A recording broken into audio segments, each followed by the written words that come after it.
I found the following letter in a music textbook in our school library. It's pretty weird, but thought it would be best to share it here. Make of it what you will. Hey. I've been mulling over sharing this for the past 2 weeks. I can't tell anyone, no one would believe me.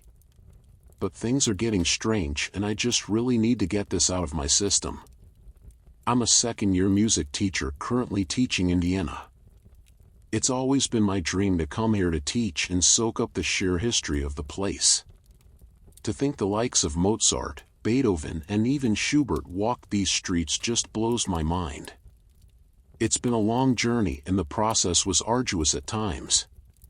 The remote interviews were tough and thorough. I'd been nervous as hell and convinced I'd messed them up. But though I initially stammered through my introduction, I quickly found my flow and was confident I'd aced the interview when I'd started telling the interviewer all about my love of Mozart and his lost song Ich weeg dich in meinem Arm. Lo and behold, several weeks later I got my visa and I'm heading out to Vienna. I'd visited years before for a school trip, but I'd forgotten how beautiful it was. The architecture and the sense of art seemed to radiate from every corner.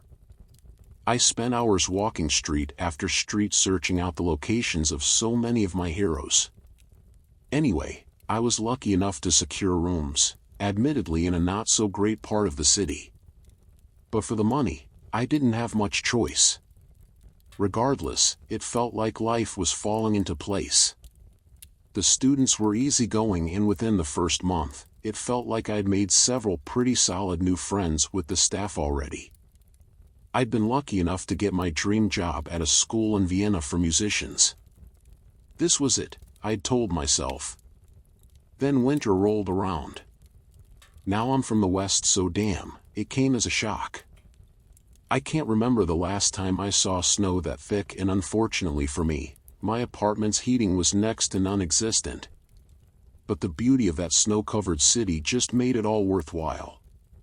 It was like waking up in the scene of a picture postcard every day.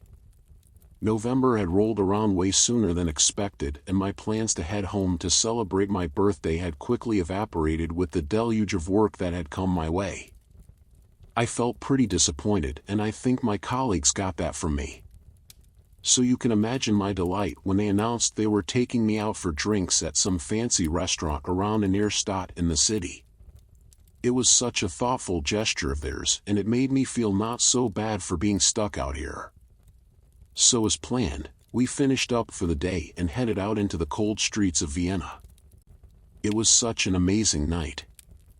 We ate so much and it turned out a few of my colleagues were also huge GOT nerds like me, so we ended up discussing that until the early hours. It had probably been because of this that when I checked my watch I realized I'd stayed out later than I first intended. I needed to get back home. So knowing no one else is heading my way, I begin weighing up the cost of an Uber or taxi, which I know is going to be pretty high with just me on her own. Then luckily one of my team suggests the U-Bahn train, which supposedly still ran pretty late.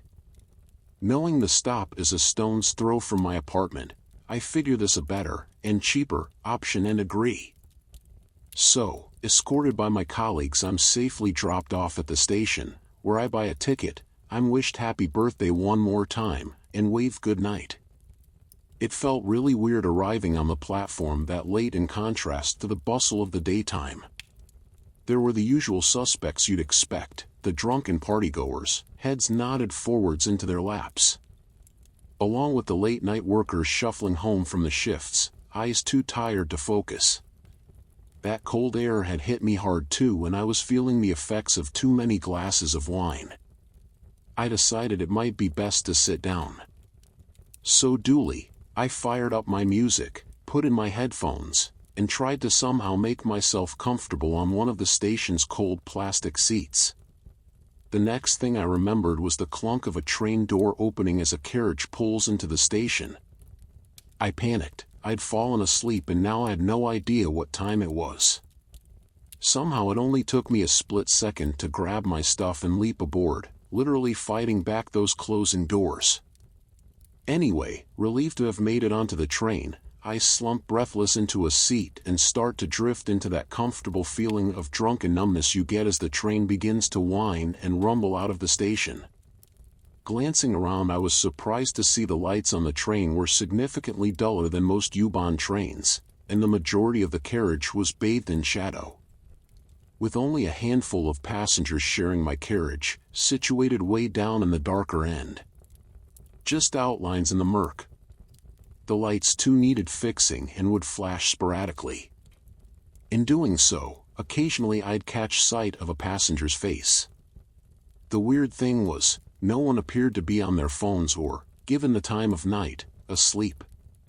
Instead, they gazed at the floor or out the windows into the darkness surrounding the exterior train. The riders seemed uncomfortable. There was an odd vibe, something I couldn't put my finger on. I couldn't help noticing how each of the passengers' expressions seemed remarkably sorrowful, and for a second I would have said that in the half-light of the carriage, their skin had appeared gray, almost translucent under the luminescent lighting. Again I put it down to too much alcohol, and so clearly not too worried, I'd once again allowed that comforting rocking motion of the train and the clack-a-clack of the rail to wash over me once more as I felt myself drift into sleep. I wasn't sure how long I'd closed my eyes for when the sound of someone quietly crying had woken me. It had been a strange, pitiful mewling sound. Glancing down the carriage, I'd been struck that a handful of new passengers had joined the train and that several of my fellow passengers from before had departed. The new riders had sat on either side of me. Again they seemed to be doing their best in fixing their eyes away from each other, staring out the windows into the tunnel beyond. Looking for the source of the crying, I'd quickly realized the sound had been coming from a passenger who couldn't have been much older than me. The person, smartly dressed, was seated diagonally across from me and appeared to be weeping quietly whilst rocking in her seat. I'd glanced around her, but none of my fellow passengers seemed the least bit interested or concerned with the distraught woman. With no intention of involving themselves in something which didn't matter to them. Aware that this was a peak time for encountering abnormal behavior down on the U-Bahn, I'd shamefully hesitated to intervene, conscious that to do so might invite unwanted attention. I was still a foreigner here, and I'd heard the stories of people running into trouble abroad. It was whilst I'd been contemplating what to do next that another sound in the carriage had quickly broken my train of thought. The sound was sharp, discord, a harsh contrast amidst the quiet carriage. A noise that I'd not heard for many years. A sound that I remembered listening to in school sometimes. It went under a variety of different names. Hurdy-gurdy Viella e Rouet, but I knew it best as the old, German medieval instrument we had in our school. A derailleur. A noise that seemed so out of place now on this train. As I peered into the darkness of the adjoining carriage, I'd first caught a glimpse of the source. A silhouette nimbly swept through the clattering train. In the figure's hands, it held the small black instrument. The odd thing was, there had been no audible footstep from the figure, just that incessant whine of its ancient-looking, wooden derailleur as the figure had made its way past the passengers. As the player stepped into the fluorescent glow, I shuddered as its mask caught in the light. The white tone of the mask's painted face and the player's crooked, uncanny gait made a cold shiver run down my spine. It appeared off-kilter, unlike the other buskers I'd seen. As the derailleur player grew nearer, I found myself staring as it crept almost theatrically through the carriage. Step by exaggerated step. But unlike other buskers, I found it so strange that the busker paid no notice to the other passengers, never seeking money. Instead, its eyes remained fixed on the crying passenger. What was also strange was the seeming surge of relief which seemed to pass over each passenger as the figure stepped past them. None would dare look upon the prancing player. Instead, the riders would continue their gaze into the interior of the carriage, into the gloom. Then, as the busker finally neared the woman adjacent to her, I'd been able to catch a full glimpse of the musician. The busker wore an elaborate costume. A long lacy tunic covered its wiry body whilst an elongated white wooden mask that had adorned the figure's face. The mask had done a particularly poor job at hiding the oddly stretched face which lay in the shadow underneath. Though what was noticeable was a bulbous chin and matted long hair half concealed underneath. The mask itself had been carved into a rictus grin, much in the same way as the classic theatrical masks I'd remembered from school. But the thing that had stuck with me most had been the eyes. Wide and bright, like saucers. Large black saucers with only a sliver of white around each one. It was an expression of seeming madness. They were hideous. Looking down at the instrument, I could see how the figure's long fingers were clad in a pair of old-looking, cracked, black leather gloves. I'd watched mesmerized as the fingers had flown over the derailleur like a dancing spider, and though I wasn't aware of the tune the musician played, I'd felt an instant uncanny familiarity to it, like it had been something I'd once heard years ago as a child. But the most unsettling aspect for me was how the entire time the person played, the derailleur player's eyes had seemingly remained fixated on the crying passenger. This complex and impressive musical performance didn't seem to impress the woman in the slightest. In fact, it seemed to alarm her even more, and her sobbing grew in intensity with every turn of the instrument's handle. I'd suddenly become aware that the music's tempo had risen both in volume and tempo. The figure's fingers flew faster over the strings whilst it turned the instrument's handle over and over. Then I'd watched in confusion as the player had begun to dance, hopping from side to side. The movement was oddly inhuman, almost like it had spent a second too long in the air, leaping from toe to toe.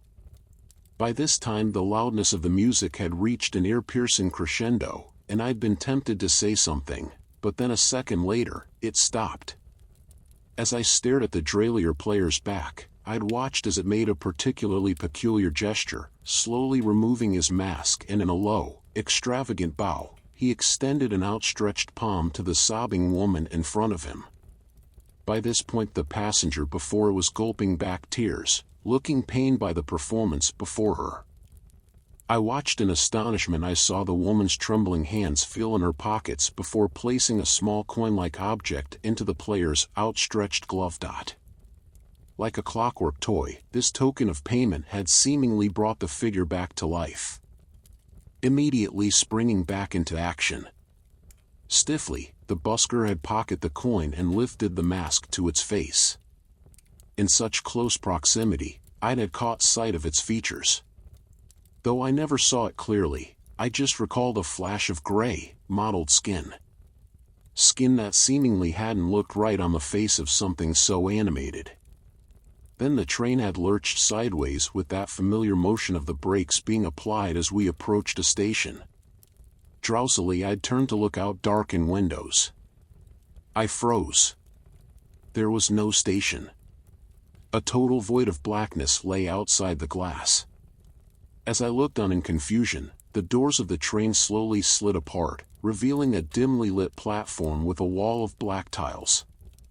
No lights, no seats, and no clear exits. A ghost station. The busker had stood quietly to one side of the doors as if gesturing to the woman to disembark. As the lady rose to quietly step off the train, she turned, and for the briefest of moments the passenger's eyes locked onto mine. I'd attempted to speak but found myself frozen to the spot. Her expression was horrific. It made me think of a term my religious mother used to use: harrowed. Harrowed from hell. As if to signal for the woman to hurry, once again the busker had dropped and bowed to the passenger. The woman, seemingly unhappy to be disembarking, had stumbled forwards into the dark beyond, looking around disorientated. Then, as she gulped back tears, I'd watched her feel her way into the darkness until she was swallowed by the darkness. As I searched for the words, unsure of what I was watching, to my horror the doors had suddenly slid shut and once more the train lurched onwards. She was gone. The whole event probably took no more than a minute. The response from the rest of the carriage had been non-existent, and shortly after, that terrible sound of the whining drehelier continued once more. I was shocked and angered. What had I just seen? If it had been a theatrical performance, I was convinced that the staging would be too elaborate, too fantastic. No, I was certain I'd just witnessed some sort of targeted mugging, arranged by perhaps a gang. The woman's reactions had been too real. The fear from the other passengers was absolute. Annoyed, I'd frantically looked for an emergency cord or driver intercom to summon help. However, neither was immediately apparent in the dark train. Appalled at the other passengers' lack of intervention, I'd reached my limit and found myself standing to confront the busker. The words came out stilted, far meeker than I'd intended. "Hey, what do you think you're?" The reaction was instant. The sound of the derailleur ceased and the carriage fell silent. The busker stumbled momentarily as if forgetting its step, and I watched as a small silver disc had fallen from the player, rolling across the floor of the carriage before hitting my shoe dot. Slowly, kneeling, I'd instinctively leaned down to collect the coin. The audible gasps from my silent fellow passengers had irked me. Somehow this is what it had taken for them to show any reaction. But as soon as that coin was in my hand, the busker was upon me. Taken aback, I fell backwards into my chair. I'd never seen someone move that fast, and I'd felt my blood run cold as the player stared down upon me.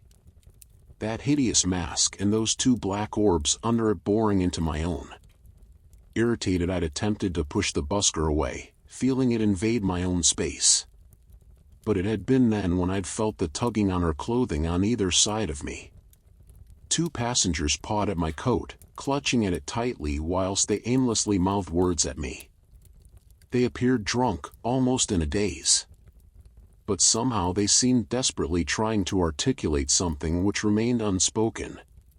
Even more annoyed, I'd shouted at the passengers, telling them to let me go, even going too far to strike out at them. But each hit seemed to do nothing to dissuade either one of them. Instead, they'd held on, staring mournfully at me, opening and closing their mouths like fishes. It had been then when I'd first heard the music start once more. That same derailleur tune I'd heard before. Though now it had changed. Now the tune sounded even more discord, if sounded wrong, like the tune was being played backward. Looking away from my fellow passengers, I'd watched unsettled as the derailleur player had once more begun its leaping, but this time the actions looked out of time. His elaborate dance routine was stiffer and more crooked than before. His limb movements were somehow even more unnatural. Like an old puppet with half-broken strings.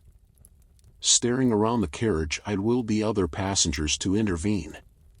Yet the other riders had simply sat staring at me. Fear had overtaken them. Freeing myself from the grasp of the passengers, I'd found myself staggering towards the next carriage. But as I did so, I felt the familiar pull from the passengers, seemingly reaching out to stop me. Yelling at them, my words were met with the same wide-eyed terror. As my yells and the sound of the instrument rose, I felt the strangest thing happen. That previous mild sensation of a drunken need for sleep had suddenly risen in urgency. A sudden need to let go, like a flood through my body powered by the music, washing through every muscle. An exhaustion I'd never felt before. Abruptly, I crumpled onto the cold metal floor of the train. As the warm sensation of slumber took hold, I tried to fight it, biting my lip, pinching myself, but nothing made any difference, and as the sound of the derailleur grew ever closer, I'd felt myself forgetting why I was resisting. My lasting memory, the hideous derailleur player's mask and the maddened eyes behind, boring into my own as that horrific discord music reached an ear-piercing crescendo. It must have been over an hour later when I'd woken. Darkness surrounded me. Unable to see in the dark, I was aware the space I was in was far colder than before. Tentatively, I felt about myself and was quickly made aware I was no longer on the train's metal floor. Instead, this floor felt colder, harder. I'd suddenly panicked as I distinctively felt the touch of stone and brickwork. I'd been thrown out of the train. Quickly getting to my feet, I used my phone's torch, sweeping it desperately around me. My suspicions had been confirmed. I was in a ghost station, a disused part of the line no longer utilized for passenger services. There were no clear exits and no phone service. I was stranded. Countless years' worth of thick, black dust lay on bleached, ghost signs for tobacco and sweets. Spiders scuttled over long discarded cigarette ends. Glancing down at the rails, I was shocked to see they'd appeared warped and rusty, seemingly unused for decades. How had I got here? None of it had made any sense. Attempting to stay calm, I'd run my hands over the walls, urgently searching the platform, eager for some sort of exit. But no evident wayouts were visible. Just my fingers touching moldy black walls which seemed to go on forever. It had been then, when trying not to breathe in clouds of decades-old dust, my fingers had first felt the rotten piece of wooden hoarding. Hopeful, I'd scrabbled at the panel trying to free it. To my relief it moved, and behind I first caught a glimpse of the ancient-looking doorway. Taking a brick from the platform, I chiseled away at the panel, cutting my hands multiple times in the process but gritting my teeth through the pain. Eventually, my persistence paid off and the old wooden barrier broke. Aware of my now very low phone battery, I stumbled forward, desperate for any sign of civilization. It was as I did I first thought I'd heard the sound. A single note, a familiar discord whine. Not stopping to check, I found myself pushing further into the darkness beyond. It was dense, thick, my small phone light doing little to shine away in the gloom. Disheartened, I found one tunnel led to another and then to another and another. Sobbing, I'd screamed and screamed my lungs out for hours, banging bricks against pipes and walls in the hope of being heard. All the way I was conscious of the screech of rats and the thick spiderwebs and arachnid egg sacs that seemed to dance around me. And occasionally the sound of something else in the distance, an all too familiar whine. Then, after what had seemed like an eternity, a miracle occurred. I heard a shout back. I found out later that by pure luck a passing maintenance team had taken a disused tunnel. In doing so they'd heard my calls, and after extensive shouts, they'd been able to pinpoint my location. Half an hour later they'd broken through brickwork and found me. Cold, frightened, and bleeding. The maintenance crew was dumbfounded. They'd told me this section of underground railway I'd been found and had been abandoned for decades.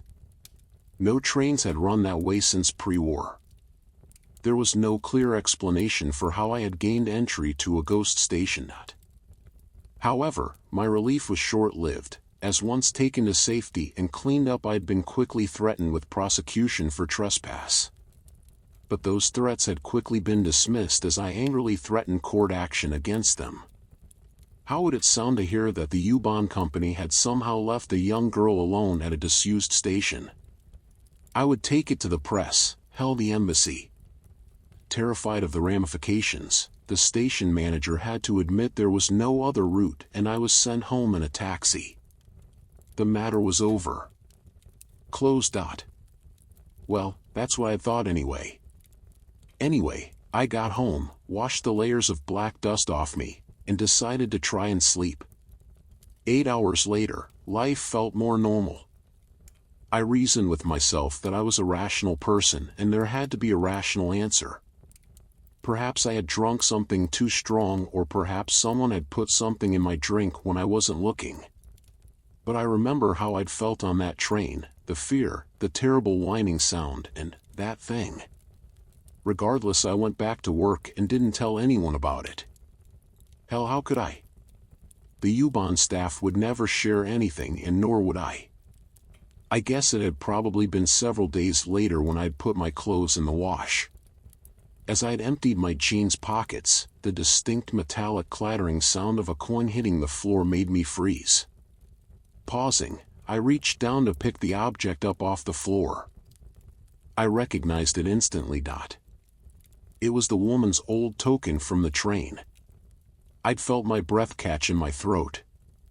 A relic from something I'd assumed was a nightmare, but suddenly in my hand in the cold light of day it seemed very real again. In the daylight the object had looked far more heavily tarnished than I'd remembered. On one side several lines had been scored by a sharp point, illustrating a range of crude symbols. It was unclear what it represented, but at a push, I might have said it could have been an elongated face. The only symbol I did recognize was the one in its center. An octave, a note I knew only too well after countless hours marking papers discussing it's a mathematical ratio of 2 to 1. The thing that stayed with me was the adjacent side of the coin, on which just a single date had been indented, with a line as if suggesting another had been planned but never indented. November 20th, 1997. My birthday. I'd done my best to reason with myself that my birthday being the same as the date in front of me was purely coincidental. I had to, there was no other option. Heck, perhaps I'd scored it there myself in a drunken haze. It's foolish now to think I'd rationalized it so quickly. It had been the next day when I'd heard the Dralier music first again. Admittedly, I'd taken it to be another student in school, practicing in one of the closed rooms. But when I'd gone to investigate, there'd been no one there. When I asked my colleagues, they'd been confused. They'd heard no sounds. The rooms had been locked, empty all day. That evening I went home and threw away the coin. But the next day it was back, sat on my bedside table when I woke. There was no question, I'd definitely thrown it away. Over the next 2 weeks, I'd heard the sound over and over again. First whilst out shopping.